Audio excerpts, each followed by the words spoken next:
Hello, welcome to our first Fit-Tastic recorded Zoom interview. This is the first one that we're doing. We have been doing, you've probably seen some of our Instagram live videos that we've been doing weeknights during the coronavirus pandemic. We're starting to switch to try out some new ideas. So this is the first one that we're doing that's a pre-recorded video. So continue to check back. We're going to release these early in each week, or Monday or Tuesday, on all of our social media channels. And these will really be kind of spotlighting some of our partners or some topics related to healthy lifestyles for us to as we move through this coronavirus pandemic. And so if you haven't been to our website, it's Fit-Tastic.org. And we've got a whole bunch of great resources available for how to maintain healthy lifestyles during the pandemic and the stay-at-home orders. So we've got resources organized by physical activity, healthy eating, family well-being, and unplug. And I'm very excited today to talk with one of Children's Mercy's brightest stars to talk about the last two, family well-being and unplugged. And so, hello, Christina. This is Dr. Christina Low Kapalu. Hi, Christina. Hi, thanks so much for having me, Dr. Shook. Yeah, thank you. Would you mind starting off by telling us what you do at Children's Mercy Hospital? Sure. I am a pediatric psychologist, and I work in the division of gastroenterology, hepatology, and nutrition. And I work with kids about a variety of different health issues and their families. That's great. And one of the reasons that we invited you to join us for our first ever recorded video or recorded interview is because you've been a very regular blogger on the Children's Mercy Parentish blog. And you had two blog posts in particular that I thought were very relevant for members of Weighing In and families in Kansas City. And one is titled Supporting Teens Through the COVID-19 Pandemic, and the other is Teens and Social Media During the Stay-at-Home Orders. And you can find both of those at childrensmercy.org/parentish. We also have links to both of them on our Fit-Tastic.org website. So can we ask you a few questions around those blogs right now? I'd love that. Okay, great. So the first, we'll talk about, kind of just general parenting during the pandemic and adjusting to this new normal. So what tips do you have for parents regarding how to talk to your children and teens about the new normal? And I suppose my sister has both teenagers and younger kids, and we were talking over the weekend and how different it is for all of her kids because there's such a wide range of ages there. Absolutely. And that's a great point, is that you want to kind of label the message that you're sending to your kids around their ages. So what is developmentally appropriate for them? How do you use simple language to kind of reassure them that this new normal is to keep them safe? You can start by talking about the things that are the same. That feels very comforting to most kids. You can still ride your bike outside. We can still do family activities. We can still call grandma and grandpa. Those are the things that are the same. And then you can start talking about some of the differences and start with real concrete things. Like if we go out to the store, we're going to limit how many people go. We might have to wear masks when we're in the store. We might stand a certain distance away from other people in the store, and talking about really concrete ways, and then changing that using developmentally appropriate language for a teen versus a 3-year-old.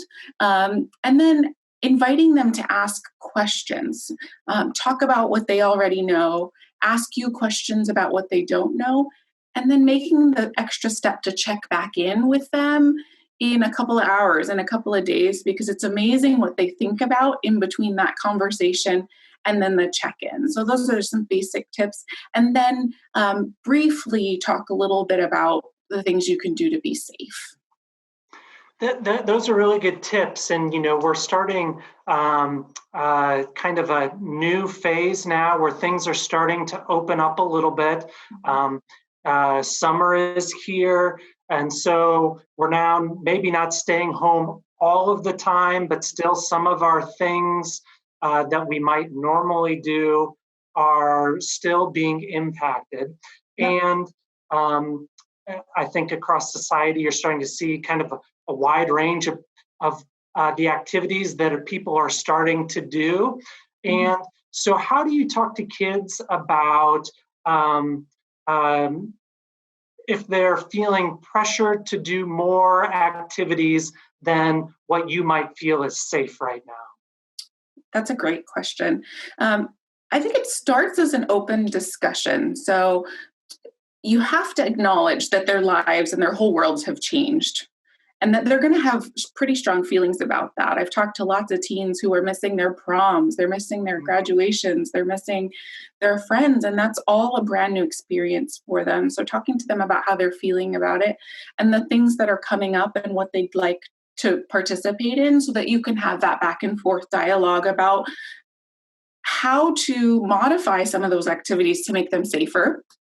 So, for example, I don't know if you saw it on the news, that teen that had a socially distanced prom date with her date.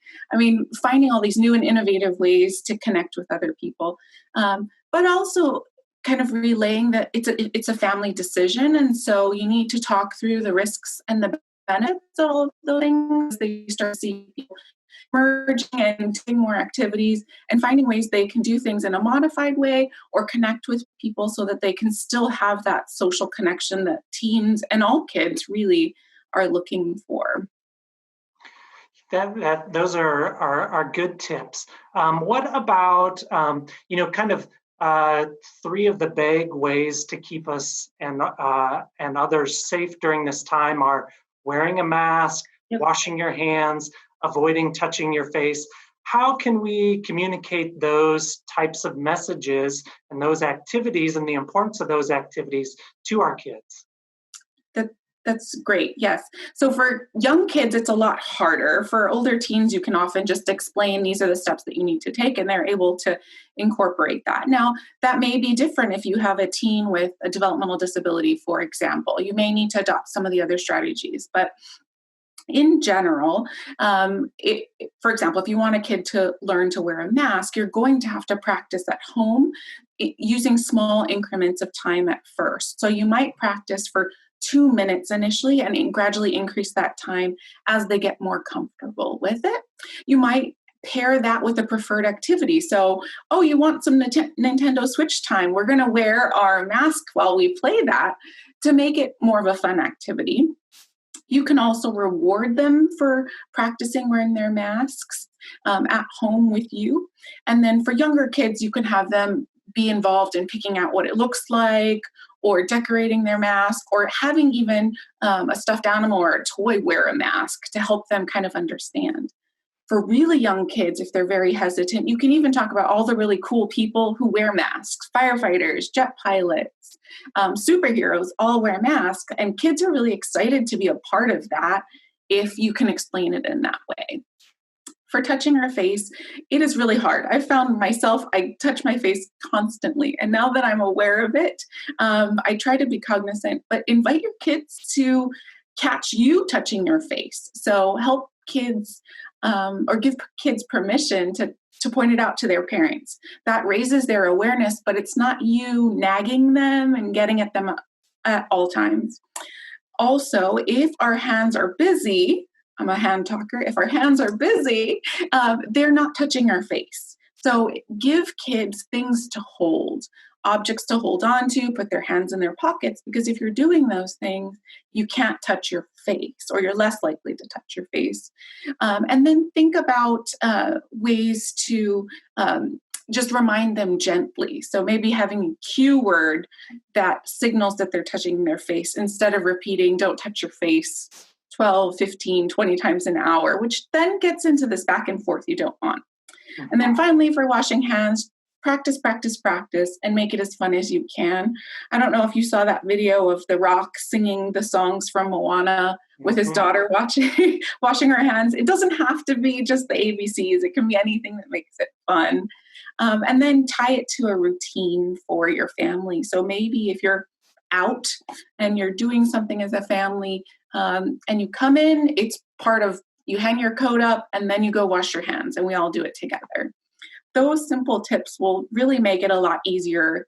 And then just remembering it's going to take some time. And you know what, as you describe those tips, they remind me of just like a lot of just general parenting tips. There's a lot of small steps, and not treating yourself too badly if things don't go bad right away. Let's maybe transition to social media a little bit. I know I am very guilty of having much higher social media usage over the past couple months. So is there a thing as too much social media? Yeah, I think we all have had a lot more social media usage. I know that the reminders I get on my phone definitely have brought that to my attention. And there is, realistically, we would like kids, the American Academy of Pediatrics puts out some guidelines around what would be appropriate screen usage. So, for example, under 18 months, not having any screen usage; for a 2 to 5 year old, 1 hour a day, and then for anybody over 6 and over, 2 hours a day max. But this is a different time. So I'm encouraging parents to really just kind of be gentle with yourself and trying to find small ways to modify your child or your teen's social media use, knowing that too much social media has been linked with things like more sedentary behavior, more snacking, poor sleep quality, and then mood problems. So knowing those things, but also knowing that if they have 3 hours, for example, that's not going to be the end of your child. Yeah, and around specifically around social media, are there some tips that you have just for limiting social media? Absolutely. So as humans, we like to do things that are easy. So if you make it a little bit more difficult to get on social media, we're less likely to do it instinctively. So for example, if you take the apps off of your phone so you're not automatically logged in, or your child is not automatically logged in to Instagram or Facebook and they have to log in, that's actually been shown to reduce their usage overall. You can also put on an app that reminds them how much they've been on their phone or a screen for social media, so that they have that kind of general awareness. You could remove things like facial recognition or a fingerprint recognition. So again, it's one more step between you and social media use. And then parents really have to be great role models. If we want our teens or our slightly younger children to not be using social media as often, then we have to not be using social media as often. One tip I got from a trivia night, where when you go to trivia, you have to put your cell phone in a bowl on the table so you can't cheat. And I really like that idea for dinner time. So everybody puts their device in a bowl and we sit down at meal times, and then we're not tempted to look at it or see the notification that comes through. One other tip is that really, I don't think that devices that are used for social media, particularly with teens, should be charged in their bedrooms. It's nice to have a central charging station somewhere out in a common space so that they're not tempted in the middle of the night when a notification comes up or they can't sleep to kind of instinctually reach over and grab a device and then get on social media, which then makes it harder for them to sleep. I had someone ask me a question the other day that I didn't have a great answer for. They said that they've been very good over the past couple months of practicing social distancing, and for the older kids in the family, the 18-year-old and the 17-year-old, they've been able to stay connected with their friends through texting and FaceTime and things like that. But their younger children, who were 10 and 11 who don't have their own phones, they have really kind of struggled because they haven't been able to connect with their friends in these other ways. So do you have any recommendations on one, some good tools that the older kids who might have a phone can use to stay connected with their friends? And then likewise, recommendations for the younger kids who don't have their own devices. Yeah. So I'll start with the younger kids. I really like parent supervision during those facilitated social experiences. So it might be that the parent reaches out to peers and sets up something because the younger child doesn't have their own device to set up a FaceTime or a Zoom call or something like that. So the parents might set up virtual play dates. I've seen that pop up more and more. I've even seen virtual play groups for preschoolers, which have been fairly successful, where parents are sent kind of instructions for the activity that they're going to do. And then there's a bunch of other kids on the call as well. And it allows for that kind of shared experience that younger kids are looking for. So that's worked really well. I think also calling family members can be really, really quite helpful using virtual or video chat. For older teens, they're going to be using the social media video chats. They're going to be using the ones that come on your phone, but they're also a little bit better able, I think, to maintain that social distancing if they want to start with the lifting of some of these stay-at-home orders, start some socially distanced, safe group interactions in ways where they're not going to be within 6 feet. So maybe having dinner in the driveway with a friend who's at their own table, or doing some drive-by happy birthdays, which I've seen a lot of, or graduation ceremonies. So finding some ways for that. And then tech, I think that unfortunately teens are probably better able to tell us what tech is out there than we are. Yeah, I think you're absolutely right on that one. Teens, it's the last question that I have is a pointer that I read in your blog about just how to communicate with teens. As we know, anyone who interacts with teens on a regular basis knows that it can be a challenge sometimes to have,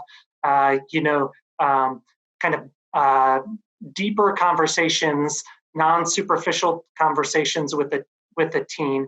And one of your recommendations that I thought was really good is to, rather than sit them down across from them at a dinner table to discuss something, you talked about having side-by-side conversations and making it something like going for a walk together and having a conversation or something like that. Can you talk just a little bit more about that? Sure.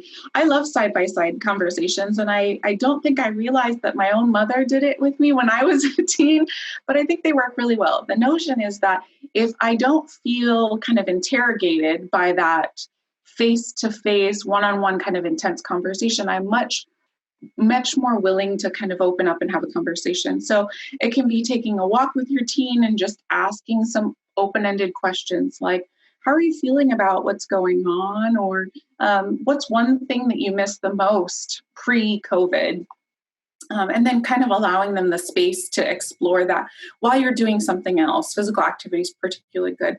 Also, being in the car is a great way to have that conversation. It's even a little more removed if they're in the back of the car and you're having that conversation through the rearview mirror.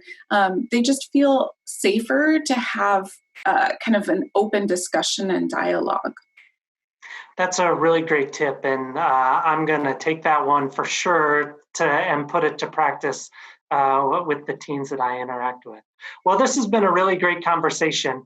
As I mentioned, if you want to read Dr. Low's blog post, you can go to childrensmercy.org /parentish. That's the Parentish blog. There's lots of great info on that blog on a lot of different topics.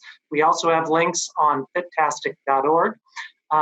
So thanks again for joining us, Dr. Low. Thank you for having me. All right. Everybody stay safe. Bye. Bye.